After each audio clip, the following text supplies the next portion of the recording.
The foreman at the lumberyard needed a replacement for an employee who just quit. And while he wasn't eager to hire the blind man because of the obvious risks involved, the blind man begged for the chance. "You'll see," he said. "Just put me in front of a pile of lumber. I sniffed the lumber and know what type it is. I will stack it accordingly."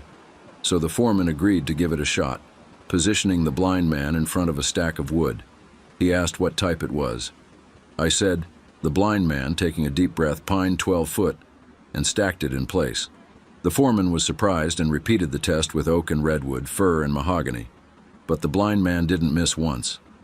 Then, getting a sly look on his face, the foreman called up to the office secretary. "There's a blind man applying for a job and I don't want to hire him," he says.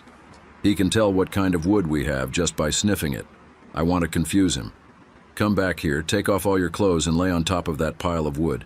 The secretary stripped naked and draped herself across the wood, sniffing furiously. The blind man then looked puzzled. "Gee, I don't believe I've ever smelled wood like that before. Let me take another sniff." He went closer and sniffed the wood again. "Damn, I have no idea what that is. Can you turn it over?" The secretary turned over.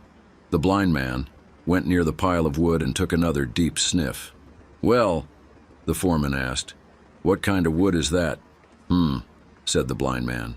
"I'm not sure, but near as I can tell, it's the shithouse door off a tuna boat."